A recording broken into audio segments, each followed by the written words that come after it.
بسم الله الرحمن الرحيم الحمد لله والصلاة والسلام على سيدنا رسول الله وعلى آله وصحبه ومن والاه وبعد فقال الإمام النووي رحمه الله تعالى وعنهما رضي الله عنه وعنها رضي الله عنها قالت نهاهم النبي صلى الله عليه وسلم عن الوصال رحمة لهم فقالوا إنك تواصل قال إني لست كهيئتكم إني أبيت يطعمني ربي ويسقين متفق عليه معناه يجعل في قوة من أكل وشرب.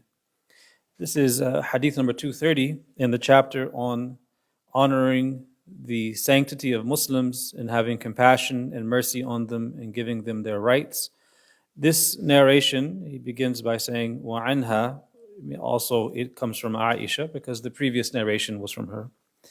She also relates that the Messenger of Allah sallallahu alaihi wasallam prohibited them, the Muslims, from wisal, out of mercy for them. Wisal is a kind of fast. It is a perpetual fast that's uninterrupted. So, if you were to begin a fast on Monday, you would wake up before Fajr this morning. You would take your suhoor, you would fast all day Monday, you would break your fast at Maghrib time. Wisal would be to fast all Monday, and at Maghrib time to continue fasting all through the night, all through Tuesday, and perhaps all through Wednesday. This is a fasting that's uninterrupted. It's not broken by an iftar. This was a kind of fast that the Prophet ﷺ would do at different times, by choice. And in doing so, the companions had the drive to emulate him. They would want to emulate him in everything. But he forbade them from doing this form of fasting called wisal.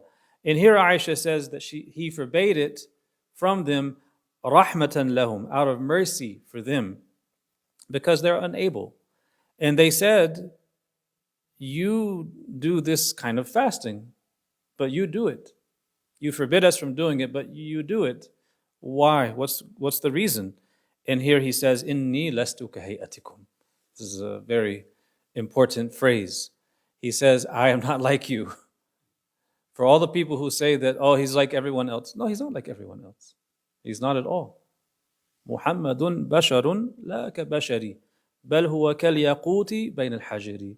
Imam Busayri says that Sayyidina Muhammad is a bashar, he's a human being, but not like other human beings. Rather, he is a ruby amidst ordinary stones. Is a ruby a stone? Yes, it is. But can you compare a ruby to a stone? You can't. He says, Inni lastu kahayatikum. I'm not like you. He says, verily I spend the night while my sustainer provides me with food and drink. Yut'imuni wa yasqin. He provides me with food and drink. Now, Imam Nawawi, he gives a little bit of commentary here. He says, مَعْنَاهُ يَجْعَلُ فِيَ قُوَّةَ مَنْ أَكَلَ وَشَرِبَ. The meaning, he says, is that Allah gives him the strength like that of a person who eats and drinks. That's one of a couple of different interpretations. There's a couple of others. So some other ulama say that the meaning of wisal, or how it is that Allah Ta'ala sustains the Prophet ﷺ, giving him food and drink. Some say that it is a quwwah, it is a strength that Allah Ta'ala has endowed the Prophet with, enabling him to endure these long fasts that are uninterrupted. Others say that he is given a feeling of satiety where he feels full and doesn't experience hunger and thirst. So Allah Ta'ala, according to this interpretation, creates within the Prophet ﷺ a state whereby he does not feel hunger or thirst, and he is able to continue on with the wisal uninterrupted. Others say that what he means here is that Allah nourishes him, sustaining him, and he is so filled with awe, haybah, wa ta'zeem, reverence of the divine, that he can go without food and drink. Because his knowledge of Allah Ta'ala and his haybah, his fear of Allah, his awe of Allah Ta'ala, the divine, is so great that he can endure these kinds of fasts. But no one is like him in that regard. So he explicitly forbade the ummah from doing this because it's not within our ability. but it was within his ability that Allah granted him. And by him clarifying that, he has shown mercy to us. We see many times in Sharia that the ahkam that we receive are actually a lightening of certain laws, either that were harder in the beginning and became easier, or they were laws that came through the other anbiya that we didn't have to follow, namely Bani Israel.